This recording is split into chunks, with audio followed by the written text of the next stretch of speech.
Hello hi ನಮಸ್ಕಾರ ಸ್ನೇಹಿತರೆ, government job YouTube ಚಾನಲ್ಗೆ ಸ್ವಾಗತ. ಸೊ ಇವತ್ತು ನಾನು ನಿಮಗೆ RRB ಅಲ್ಲಿ ಕರೆದಿರುವಂತಹ ಪೋಸ್ಟ್ ಬಗ್ಗೆ ತಿಳಿಸ್ಕೊಡಕ್ಕೆ ಬಂದಿದ್ದೀನಿ ಸ್ನೇಹಿತರೆ.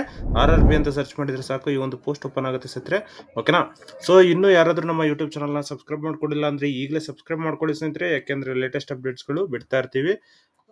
ತಕ್ಷಣ ನಿಮಗೆ ತಲುಪುತ್ತೆ ಸ್ನೇಹಿತರೆ. ಓಕೆನಾ? ಇನ್ನೂ ನೀವು ವಾಟ್ಸ್ಆಪ್ ಗ್ರೂಪ್ ಅಥವಾ ಟೆಲಿಗ್ರಾಮ್ ಗ್ರೂಪಿಗೆ ಜಾಯ್ನ್ ಆಗಿಲ್ಲ ಅಂದ್ರೆ ಈಗಲೇ ಜಾಯ್ನ್ ಆಗಿ ಸ್ನೇಹಿತರೆ. ಲೇಟೆಸ್ಟ್ ಅಪ್ಡೇಟ್ ಕೂಡ ಅಲ್ಲಿ ಕೂಡ ಬಿಡ್ತಾ ಇರ್ತೀವಿ. ಓಕೆನಾ? RRB ಅಲ್ಲಿ ALP ಅಸಿಸ್ಟೆಂಟ್ ಲೋಕೋ ಪೈಲಟ್ ಪೋಸ್ಟ್ ನ ಕರೆದಿದ್ದಾರೆ ಸ್ನೇಹಿತರೆ. 9,970 ಪೋಸ್ಟ್ ಗಳನ್ನ ಕರೆದಿದ್ದಾರೆ ಸ್ನೇಹಿತರೆ, ಆಲ್ ಓವರ್ ಇಂಡಿಯಾದಲ್ಲಿ. ಓಕೆನಾ? ಸೊ ಇದ್ರ ಬಗ್ಗೆ ನಿಮ್ಗೆ ಫುಲ್ ಡೀಟೇಲ್ ಆಗಿ ತಿಳಿಸ್ಕೊಡ್ತೀನಿ. ಏನ್ ಎಜುಕೇಶನ್ ಕ್ವಾಲಿಫಿಕೇಶನ್ ಆಗಿರ್ಬೇಕು, ಲಾಸ್ಟ್ ಡೇಟ್ ಯಾವಾಗ, ಮತ್ತೆ ಎಷ್ಟು ವೇಕೆನ್ಸಿಗಳು ಯಾವ್ಯಾವ ಡಿವಿಷನ್ ಗಳಿಗೆ ಇದಾವೆ, ಪ್ರತಿಯೊಂದು ಕೂಡ ನಿಮ್ಗೆ ತಿಳಿಸ್ಕೊಡ್ತೀವಿ. ಈ ಒಂದು ವಿಡಿಯೋನ ಫುಲ್ ನೋಡಿ ಸ್ನೇಹಿತರೆ, ಯಾವುದೇ ಸ್ಕಿಪ್ ಮಾಡಬೇಡಿ. ಓಕೆನಾ? ಸೊ ಅದಕ್ಕೋಸ್ಕರ ಈಗ ಮುಂದಕ್ಕೆ ಹೋಗೋಣ. ಸೊ ನೋಡಿ, 9,970 ಲೋಕೋ ಪೈಲಟ್ ಪೋಸ್ಟ್ ಗಳನ್ನ ಕರೆದಿದ್ದಾರೆ. 10th ಪ್ಲಸ್ ITI ಅಥವಾ ಡಿಗ್ರಿ ಡಿಪ್ಲೊಮೊ ಯಾವ್ದಾದ್ರು ಮಾಡಿದ್ರು ಓಕೆ ಸ್ನೇಹಿತರೆ. ಓಕೆನಾ? ಇದು ಸೆಂಟ್ರಲ್ ಗೌರ್ಮೆಂಟ್ ಜಾಬ್ ಆಗಿರುತ್ತೆ. ಆದಷ್ಟು ಬೇಗ ಅಪ್ಲಿಕೇಶನ್ ಅಪ್ಲೈ ಮಾಡ್ಕೊಳ್ಳಿ. ಓಕೆನಾ? ಸೊ ನೋಡಿ, ಸ್ಯಾಲರಿ ಬಂದು ಸ್ಟಾರ್ಟಿಂಗ್ ಅಲ್ಲಿ ನಿಮ್ಗೆ 19,900 rupees ಪ್ಲಸ್ ಅಲೋಯನ್ಸ್ ಇರುತ್ತೆ. ಪೇ ಲೆವೆಲ್ 2 ಇರುತ್ತೆ ಸ್ನೇಹಿತರೆ. ಓಕೆನಾ? 7th ಪೇ ಮೆಟ್ರಿಕ್ಸ್ ಅಲ್ಲಿ ಇರುತ್ತೆ. ಸೊ ಜಾಬ್ ಲೊಕೇಶನ್ ಬಂದು ಆಲ್ ಓವರ್ ಇಂಡಿಯಾ ಇರುತ್ತೆ. ನೀವು ಅದನ್ನ ಚೂಸ್ ಮಾಡಬಹುದು. ಓಕೆನಾ? ನೋಡಿ, ಝೋನ್ ಬಂದು ಸೆಂಟ್ರಲ್ ಝೋನು 376 ಇದಾವೆ.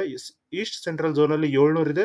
ಈಸ್ಟ್ ಕೋಸ್ಟಲ್ ಝೋನ್ ಅಲ್ಲಿ 1,461 ವೇಕೆನ್ಸಿ. ಈಸ್ಟರ್ನ್ ರೈಲ್ವೇಸ್ ಅಲ್ಲಿ 768, north central railway 508, north eastern railway 100, north east ರೈಲ್ವೆದಲ್ಲಿ 125, ನದರ್ನ್ ರೈಲ್ವೆದಲ್ಲಿ 521.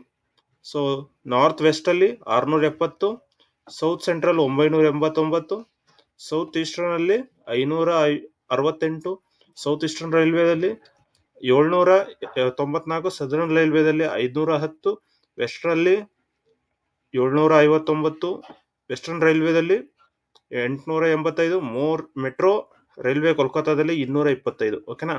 ಸೊ ಈ ರೀತಿ ಪ್ರತಿಯೊಂದು ಝೋನ್ಗಳನ್ನ ಇಲ್ಲಿ ಡಿವಿಷನ್ ಕೊಟ್ಟಿದ್ದಾರೆ ಸ್ನೇಹಿತರೆ. ಸೊ ಇದರಲ್ಲಿ ಆದಷ್ಟು ಬೇಗ ಅಪ್ಲಿಕೇಶನ್ ಅಪ್ಲೈ ಮಾಡ್ಕೊಳ್ಳಿ. ITI ಅಥವಾ ಡಿಪ್ಲೊಮಾ ಆಗಿದ್ರು ಓಕೆ, ಅಪ್ಲಿಕೇಶನ್ ಅಪ್ಲೈ ಮಾಡಬಹುದು. ಸೊ 18ರಿಂದ 30 ಏಜ್ ಲಿಮಿಟ್ ಇದೆ ಸ್ನೇಹಿತರೆ. ಆದಷ್ಟು ಬೇಗ ಅಪ್ಲಿಕೇಶನ್ ಅಪ್ಲೈ ಮಾಡ್ಕೊಳ್ಳಿ. ಏಜ್ ರಿಲ್ಯಾಕ್ಸೇಷನ್ಸ್ ಕೂಡ ಇದೆ. SC/ST 5 ವರ್ಷ, OBC 3 ವರ್ಷ, ಎಕ್ಸ್ ಸರ್ವಿಸ್ ಮ್ಯಾನ್ 3 ವರ್ಷ, UR ಆಗಿದ್ರೆ, ಎಕ್ಸ್ ಸರ್ವಿಸ್ ಮ್ಯಾನ್ OBC ಆಗಿದ್ರೆ 6 ವರ್ಷ, ಎಕ್ಸ್ ಸರ್ವಿಸ್ ಮ್ಯಾನ್ SC/ST ಆಗಿದ್ರೆ 8 ವರ್ಷ ಇರುತ್ತೆ ಸರ್. ಸೊ ಆದಷ್ಟು ಬೇಗ ಅಪ್ಲಿಕೇಶನ್ ಅಪ್ಲೈ ಮಾಡ್ಕೊಳ್ಳಿ. ಇದ್ರದ್ದು ಅಪ್ಲಿಕೇಶನ್ ಫೀಸ್ ಏನು ಅಂತ ಹೇಳಿದ್ರೆ, ಜನರಲ್, OBC ಮತ್ತೆ ಎಕ್ಸ್ ಸರ್ವಿಸ್ ಮ್ಯಾನ್ 500 ರೂಪಾಯಿ ಇದೆ ಸ್ನೇಹಿತರೆ. SC/ST, ex service man, female, minorities ಇಂಥವ್ರಿಗೆ 250 ರೂಪಾಯಿ ಇದೆ ಸ್ನೇಹಿತರೆ. ಓಕೆನಾ? ಸೊ ಈ ಜನರಲ್ ಅಲ್ಲಿ 500 ರೂಪಾಯಿ ಏನ್ ತಗೊಳ್ತಾ ಇದಾರೆ, ಅದರಲ್ಲಿ 400 ರೂಪಾಯಿ ರೀಫಂಡ್ ಇರುತ್ತೆ ಸ್ನೇಹಿತರೆ. ಓಕೆನಾ? And 250 for reserved categories after appearing CBT. ಓಕೆನಾ? ಸೊ ನೋಡಿ, ನೀವೇನ್ ಅಪ್ಲಿಕೇಶನ್ಗೆ ಫೀ ಪೇ ಮಾಡ್ತಾ ಇದಾರೆ ಅದರಲ್ಲಿ ನಿಮ್ಗೆ ರೀಫಂಡ್ ಕೂಡ ಕೊಡ್ತಾ ಇದ್ದಾರೆ ಸ್ನೇಹಿತರೆ. ಫಸ್ಟ್ CBT ಅಪ್ಲಿಕೇಶನ್ ಆಗಿ ಫಸ್ಟ್ CBT ನೀವು ಅಪಿಯರ್ ಆದ ನಂತರ ನಿಮ್ಗೆ ಕೊಡ್ತಾರೆ ಸ್ನೇಹಿತರೆ. ಓಕೆನಾ? ಯಾರ್ಯಾರು ಅಪಿಯರ್ ಆಗ್ತಾರೋ ಅವ್ರಿಗೆ ಮಾತ್ರನೇ. ಸೊ ಇದರಲ್ಲಿ 2 ಲೆವೆಲ್ CBT ಇರುತ್ತೆ. ಕಂಪ್ಯೂಟರ್ ಬೇಸ್ಡ್ ಟೆಸ್ಟ್ ಇರುತ್ತೆ ಸ್ನೇಹಿತರೆ. ಓಕೆನಾ? ಸೊ ಹಾಗೆ ಡಾಕ್ಯುಮೆಂಟ್ ವೆರಿಫಿಕೇಶನ್ ಇರುತ್ತೆ, ಮತ್ತೆ ಮೆಡಿಕಲ್ ಇರುತ್ತೆ. ಫಸ್ಟ್ ರಲ್ಲಿ ನಿಮ್ಗೆ ಜನರಲ್ ನಾಲೆಜು, ಜನರಲ್ ಎಬಿಲಿಟಿ ಇವನ್ ಕೇಳ್ತಾರೆ. ಸೊ ಸೆಕೆಂಡ್ ರಲ್ಲಿ ನಿಮ್ಗೆ ಸ್ಕಿಲ್ ಬೇಸ್ಡ್ ಕೇಳ್ತಾರೆ, ಮತ್ತೆ ಟ್ರೇಡ್ ವೈಸ್ ಕೇಳ್ತಾರೆ. ಇದು ಫಿಲ್ಟರಿಂಗ್ ಗೋಸ್ಕರ ಇಟ್ಟಿರೋಂಥದ್ದು. ಸೊ ಡಾಕ್ಯುಮೆಂಟ್ ವೆರಿಫಿಕೇಶನ್ ಆದ ನಂತರ ಮೆಡಿಕಲ್ ಎಕ್ಸಾಮಿನೇಷನ್, ಆಮೇಲೆ ಇಂಟರ್ವ್ಯೂ ಇರುತ್ತೆ. ಸೊ ಇದಿಷ್ಟು ಸೆಲೆಕ್ಷನ್ ಪ್ರೋಸೆಸ್ ಆಗಿತ್ತು ಸ್ನೇಹಿತರೆ. ಓಕೆನಾ? ಸೊ ಇಂಪಾರ್ಟೆಂಟ್ ಡೇಟ್ಸ್ ನೋಡೋದಾದ್ರೆ 11 ಮೇ 2025 ಕ್ಲಾಸ್ ಡೇಟ್ ಇದೆ ಸ್ನೇಹಿತರೆ. 12 ಏಪ್ರಿಲ್ 2025 ಸ್ಟಾರ್ಟ್ ಆಗುತ್ತೆ ಅಪ್ಲಿಕೇಶನ್. ಓಕೆನಾ? ಸೊ ಆದಷ್ಟು ಬೇಗ ಅಪ್ಲಿಕೇಶನ್ ಅಪ್ಲೈ ಮಾಡ್ಕೊಳ್ಳಿ. ಲೇಟ್ ಆಗೋಕೆ ಹೋಗ್ಬೇಡಿ, ಯಾಕಂದ್ರೆ ಸರ್ವರ್ಗಳು ಡೌನ್ ಇರುತ್ತೆ. ಸೊ ಅದಕ್ಕೋಸ್ಕರನೇ ನೀವು ಆದಷ್ಟು ಬೇಗ ಅಪ್ಲಿಕೇಶನ್ ಅಪ್ಲೈ ಮಾಡ್ಕೊಳ್ಳಿ. ಇನ್ನು ಡಾಕ್ಯುಮೆಂಟ್ಸ್ ಏನೇನು ಬೇಕು ಅಂತ ಹೇಳೋದಾದ್ರೆ, ನಿಮ್ದು first of all main registration ಮಾಡ್ಕೋಬೇಕಾಗಿರುತ್ತೆ. ಸೊ ರಿಜಿಸ್ಟ್ರೇಷನ್ಗೆ ಇಮೇಲ್ ಐಡಿ ಮತ್ತೆ ಫೋನ್ ನಂಬರ್ ಬೇಕಾಗಿರುತ್ತೆ ಸ್ನೇಹಿತರೆ.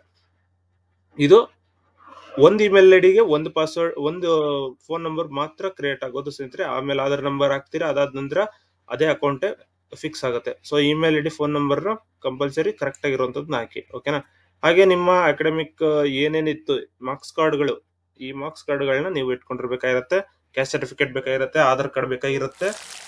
ಓಕೆನಾ? ಸೊ ಇದಿಷ್ಟು ಆದ ನಂತರ ನಿಮ್ಮ ಫೋಟೋ ಮತ್ತೆ ಸಿಗ್ನೇಚರ್ ಕೂಡ ಬೇಕಾಗಿರುತ್ತೆ ಸ್ನೇಹಿತರೆ. ಸೊ ಫೋಟೋದಲ್ಲಿ ನಿಮಗೆ ಈ RRB ದವರು ಹೊಸದಾಗಿ ಕೇಳಿರುವಂತದ್ದು ಫೋಟೋ ಮತ್ತೆ ಸಿಗ್ನೇಚರ್ ಹೇಗಿರ್ಬೇಕಂದ್ರೆ, ನಿಮ್ಮ ಹೆಸರನ್ನ ನೀವು ನೀಟಾಗಿ ಬರ್ದಿರ್ಬೇಕಾಗಿರುತ್ತೆ. ಅಂದ್ರೆ ಹೆಸರು ಅಥವಾ ನಿಮ್ಮ ಸೈನ್ ಏನಿದೆ ಅದನ್ನ ನೀಟಾಗಿ ಬರ್ದಿರ್ಬೇಕು. ಸೊ ಸ್ಪೆಲ್ಲಿಂಗ್ಗಳು, ಅಕ್ಷರಗಳು ABCD ಅಂತ ಕ್ಯಾಪಿಟಲ್ ಅಲ್ಲಿ ಬರೀಬಾರ್ದು. ಕ್ಯಾಪಿಟಲ್ ಬರ್ದಿದ್ರೆ ಅದನ್ನ ಸೈನ್ ಅಂತ ಅದು ತಗೊಳ್ಳೋದಿಲ್ಲ. ಓಕೆನಾ? ಸೊ ಆದಷ್ಟು ಬೇಗ ನೋಡಿ ಚೆಕ್ ಮಾಡ್ಕೊಳ್ಳಿ. ಓಕೆನಾ? ಹಾಗೆ ನೀವು ಅಪ್ಲೋಡ್ ಮಾಡೋಕ್ಕಿಂತ ಮುಂಚೆ ನೋಟಿಫಿಕೇಶನ್ ಕಂಪಲ್ಸರಿ ಓದಿ ಸ್ನೇಹಿತರೆ. ಸೊ ಅದ್ರಲ್ಲಿ ನಿಮಗೆ ಫುಲ್ ಡೀಟೇಲ್ ಆಗಿ ಸಿಗುತ್ತೆ. ಓಕೆನಾ? ಈಗಾಗಲೇ ನಿಮ್ಗೆ ಏನ್ ತಿಳಿಸ್ಕೊಟ್ಟಿದೀನಿ ಅದೇ ಪ್ರತಿಯೊಂದು ಇಲ್ಲಿ ಇರೋದು ಸ್ನೇಹಿತರೆ. ಓಕೆನಾ? ಸೊ ಪ್ರತಿಯೊಂದು ಇಲ್ಲೇ ಇದೆ ನೋಡಿ. 12ನೇ ತಾರೀಕಿಂದ ಓಪನ್ ಆಗುತ್ತೆ. 11/5/2025 ಕ್ಲಾಸ್ ಡೇಟ್ ಇರುತ್ತೆ. ಸೊ ಫೀ ಪೇಮೆಂಟ್ ಮಾಡೋದಕ್ಕೆ 13ನೇ ತಾರೀಕು ಇರುತ್ತೆ. ಓಕೆನಾ ಸ್ನೇಹಿತರೆ? ಮಾಡಿಫಿಕೇಶನ್ ಮಾಡೋದಕ್ಕೆ ಓಪನ್ ಆಗುತ್ತೆ ವಿಂಡೋ 14ರಿಂದ 23ವರೆಗೂ ಇದೆ ಸ್ನೇಹಿತರೆ. ಓಕೆನಾ? ಸೊ ಪೇ ಲೆವೆಲ್ 2 ಇದು 19,900 ರೂಪಾಯಿಂದ ಹಿಡಿದು medical standard A1 18 to 30 years age limit 9,970 post ಗಳನ್ನ ಕರೆದಿದ್ದಾರೆ. ಇದು ಹೈಯೆಸ್ಟ್ ಪೋಸ್ಟ್ ಗಳಾಗಿರೋದು. ಓಕೆನಾ? ಸೊ ಹಾಗೆ ನೀವು ಚೆಕ್ ಮಾಡೋದಾದ್ರೆ ಪ್ರತಿಯೊಂದು ಫುಲ್ ಡೀಟೇಲ್ ನ ಕೊಟ್ಟಿದ್ದಾರೆ ಸ್ನೇಹಿತರೆ. ಸೊ ಫಿಸಿಕಲ್ ಫಿಟ್ನೆಸ್ ಏನ್ ಕೇಳ್ತಾರೆ, ಮತ್ತೆ ಯಾವ ರೀತಿ ಏಜ್ ರಿಲ್ಯಾಕ್ಸೇಷನ್ಸ್ ಇದೆ, ಏಜ್ ಲಿಮಿಟ್ ಏನು, ಅದ ನಂತರ ಡೇಟ್ ಆಫ್ ಬರ್ತ್ ಯಾವ ರೀತಿ ಇರಬೇಕು, ಯಾವ ಡೇಟ್ ಇಂದ ಯಾವ ಡೇಟ್ ಹುಟ್ಟಿರುವಂತವ್ರು ಅಪ್ಲಿಕೇಶನ್ ಅಪ್ಲೈ ಮಾಡಬಹುದು ಅಂತ ಹೇಳಿ, ಮತ್ತೆ ಎಕ್ಸಾಮ್ ಫೀಸ್ ಏನಿದೆ ಅದ್ರದ್ದು CBT ಆದ ನಂತರ ನಿಮ್ಗೆ ರೀಫಂಡ್ ಆಗುತ್ತೆ ಅಂತ ಹೇಳ್ಬಿಟ್ಟು ಕೊಟ್ಟಿದ್ದಾರೆ ನೋಡಿ ಸ್ನೇಹಿತರೆ. Will be refunded duly deducting bank charges as applicable are appear in the first stage of CBT. ಓಕೆನಾ? ಅದ ನಂತರ ನೋಡಿ, ಸೊ ಈಗಾಗಲೇ ನಿಮ್ಗೆ ಏನ್ ತಿಳಿಸ್ಕೊಟ್ಟಿದ್ದೀನಿ ಅದೇ ಪ್ರತಿಯೊಂದು ಇರೋದು. ಸೊ ನೀವು ಚೆಕ್ ಮಾಡ್ಕೊಂಡು ಅಪ್ಲಿಕೇಶನ್ ಅಪ್ಲೈ ಮಾಡ್ಕೊಳ್ಳಿ ಸ್ನೇಹಿತರೆ. ಸೊ ಅಪ್ಲೈ ಆನ್ಲೈನ್ ಅಂತ ಏನು ಲಿಂಕ್ ಇದೆ, ಈ ಲಿಂಕ್ ನ ಕ್ಲಿಕ್ ಮಾಡಿದ ತಕ್ಷಣ ಸೊ ರೈಲ್ವೆ ಓಪನ್ ಆಗುತ್ತೆ. ಇಲ್ಲಿ ನೀವು ಅಪ್ಲಿಕೇಶನ್ ಅಪ್ಲೈ ಮಾಡಬಹುದಾಗಿರುತ್ತೆ ಸ್ನೇಹಿತರೆ. ಓಕೆನಾ? ಸೊ ಆದಷ್ಟು ಬೇಗ ಅಪ್ಲಿಕೇಶನ್ ಅಪ್ಲೈ ಮಾಡ್ಕೊಳ್ಳಿ. ಇನ್ನು ನಿಮ್ಗೆ ಏನಾದ್ರು ಡೌಟ್ಸ್ ಇತ್ತು ಅಂದ್ರೆ ಕಮೆಂಟ್ ಅಲ್ಲಿ ತಿಳಿಸ್ಕೊಡಿ, ನಾನು ನಿಮ್ಗೆ ತಿಳಿಸ್ಕೊಡ್ತೀನಿ ಸ್ನೇಹಿತರೆ. ಓಕೆನಾ? ಸೊ ಇದಿಷ್ಟು ಈ ಒಂದು ವಿಡಿಯೋದಲ್ಲಿ ತಿಳಿಸ್ಕೊಡ್ತೀನಿ. ಈ ವಿಡಿಯೋ ಇಷ್ಟ ಆದ್ರೆ ಲೈಕ್ ಮಾಡಿ, ಶೇರ್ ಮಾಡಿ, ಹಾಗೆ ಸಬ್ಸ್ಕ್ರೈಬ್ ಮಾಡ್ಕೊಳ್ಳಿ ಸ್ನೇಹಿತರೆ. ಧನ್ಯವಾದಗಳು.